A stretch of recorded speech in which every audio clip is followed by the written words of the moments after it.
Have you ever imagined waking up one day to find that your destiny was decided by someone else? That your very own future had been sold even before you became aware of it? Some people still think human trafficking is something out of a movie. But what if I told you that nowadays, poverty itself can send people to another country as if they were just commodities with a predetermined destination? That sounds really intense, doesn't it? But the scariest part is that this isn't fiction, nor is it ancient history. This is happening now, in small villages in Cambodia, where promises of employment or marriage sound like salvation. These are places where time has stopped, with no electricity, no work, and no hope. And it's precisely there, amidst the quiet of poverty, that visitors emerge, smiling, offering a future, selling miracles. They pledge homes, sustenance, and stability. And those suffering from hunger, they believe. But what often begins as a promise sometimes ends as a one-way trip. The worst part of it all? This all happens with governments who know but don't act, and a world that hears but prefers not to listen. Now tell me, in this 21st century, how can people still be treated as mere products? And why is it that hardly anyone speaks up about it? A country trapped between poverty and promise, Cambodia is one of those places that looks beautiful in photos, ancient temples, rice fields, sincere smiles. But behind this calm image, there's a harsh reality. Over 17% of the population lives below the poverty line, according to the World Bank. And in some rural regions, that number is even higher. Picture growing up in a place where your home has no electricity, where water is drawn from a well, and the nearest employment is many miles distant.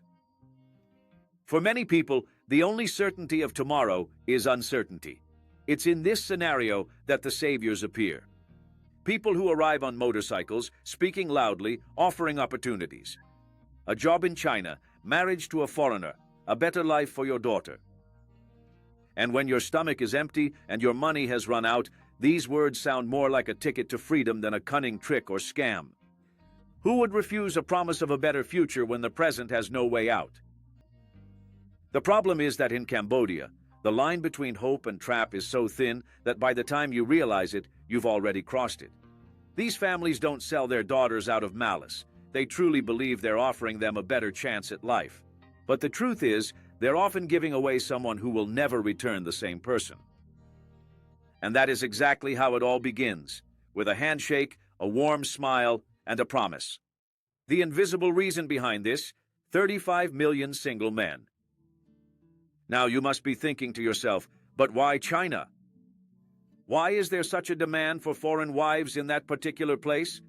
The answer is rooted in a problem that began decades ago, a problem the country itself created and now has no idea how to resolve. For many years, China operated under its well-known one-child policy.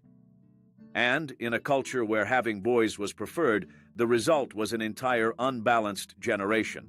Today, according to the Economic Times, there are 35 million more men than women in the country.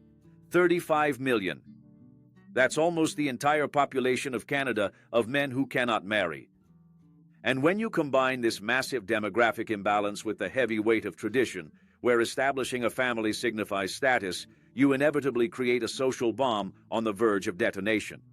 In the large cities, the richest men are still able to find partners. But in rural areas, where the cost of living is high and beauty standards are almost unattainable, millions of men are simply left with no options. And so, a dangerous solution emerges. Importing wives from poorer nations, where poverty speaks louder than fear and families readily accept any promise of change. For the Chinese side, it's a quick way to solve a demographic problem.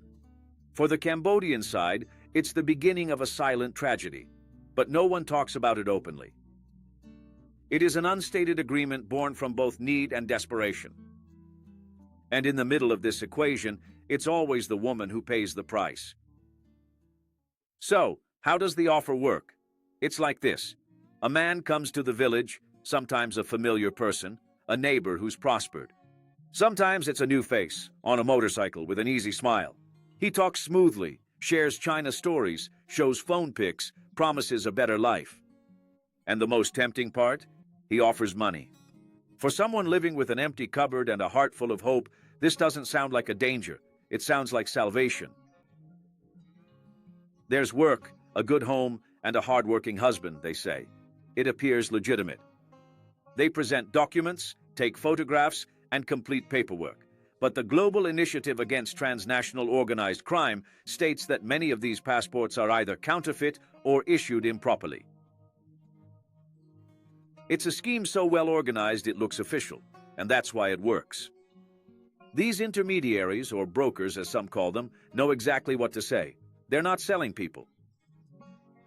They market hope, cleverly disguised as opportunity.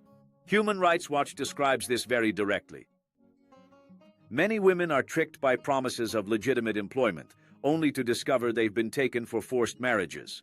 And the saddest truth? In many instances, the bridge is built by people from their own village, familiar faces, sometimes even family members, who get a commission for every journey. Desperation is turning into a business. The process is fast. Within a few days, the young girl already possesses her passport and a plane ticket. The family receives a sum, just enough to pay off their debts or secure rice for a period. And with that, she departs.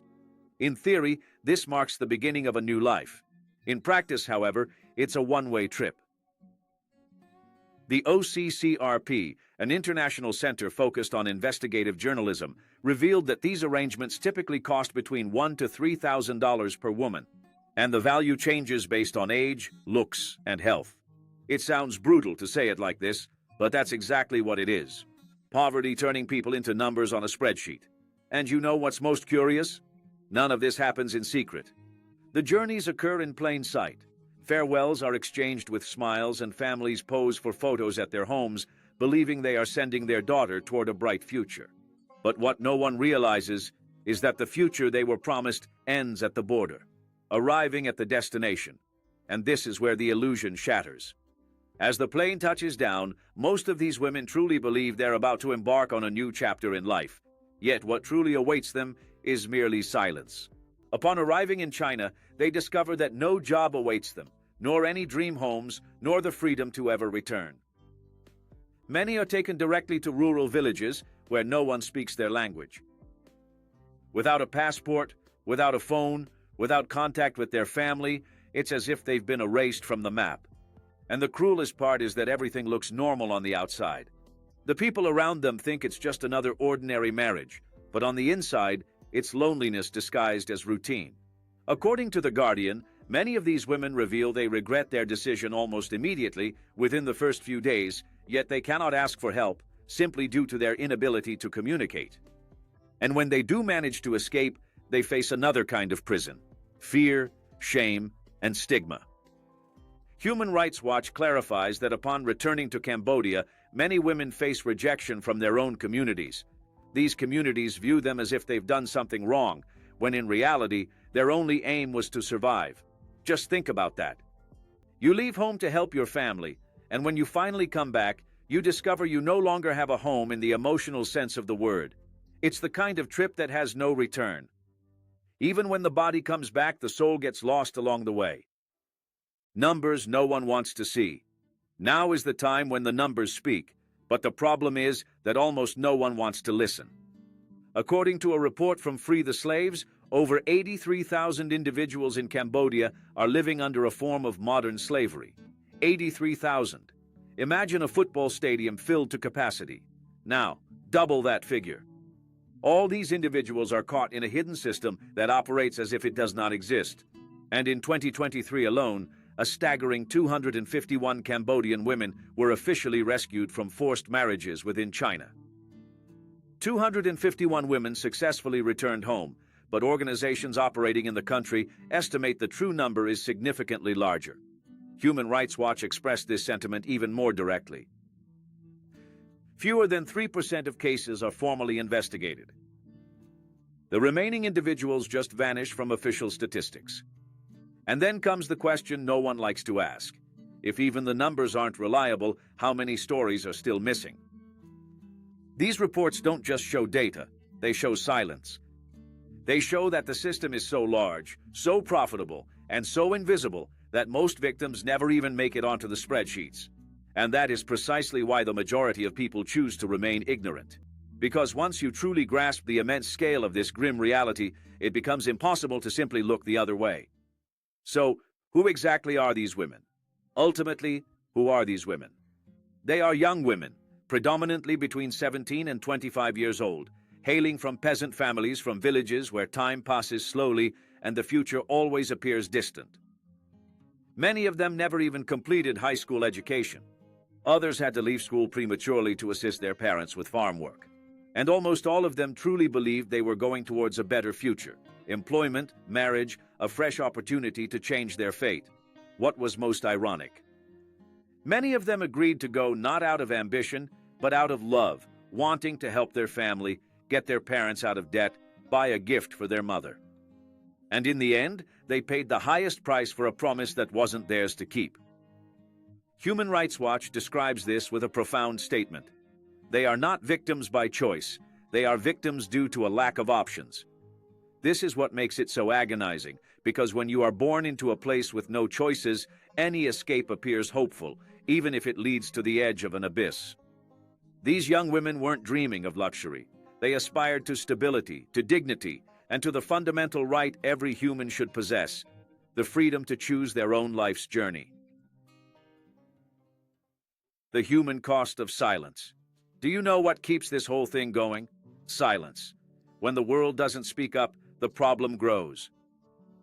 And the saddest part is that these women aren't numbers in a report or isolated cases in the news.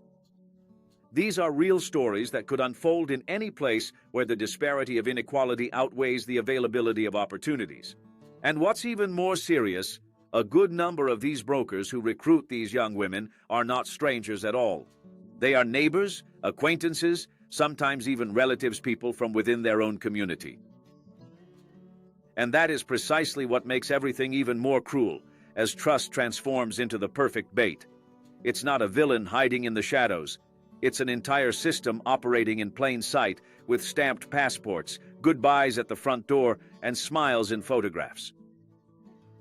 The Global Initiative Against Transnational Organized Crime refers to this as socially disguised trafficking, due to the way crime integrates into daily life, making suffering seem acceptable. And that's why the world pretends not to see. Because when injustice disguises itself as normality, no one feels responsible for stopping it. But every time we choose silence, this system gains more power. And as long as profit continues to be worth more than life, history will keep repeating itself.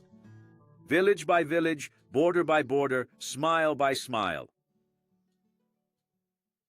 What can make a difference? After hearing all of this, you might find yourself wondering, all right, but what exactly can we do? The reality is, the initial step isn't about finances or influence, it's about awareness.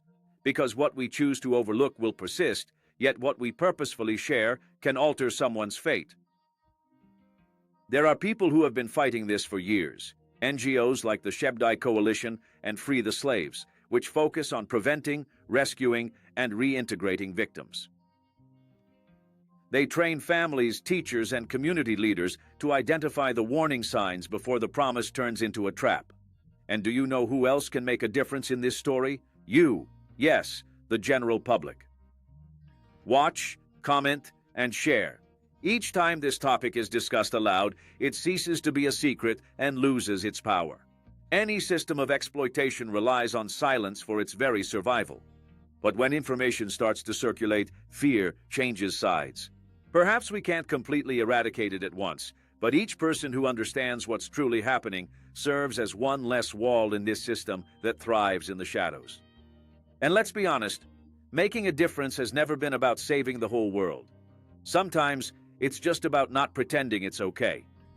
We speak of technology, freedom, and human rights, yet we still inhabit a world where a woman can be trafficked without even knowing her destination. And maybe the worst part isn't the crime itself, but how many people prefer to pretend they don't know. Silence is comfortable, but it's what keeps the wrongdoing alive. If the pain isn't ours, we believe it's not our problem. But it is. If it's human, it's ours. If you've watched this much, type Cambodia in the comments. just so I know you're not part of the group that pretends not to notice. And send this video to that friend who still believes that poverty is merely a lack of effort, because sometimes it's precisely the struggle itself that propels someone into such a trap. Oh, and be sure to check out the video appearing on the screen, another real and super interesting story about this country. Click on it, and let's embark on yet another journey together. Thank you, and until next time.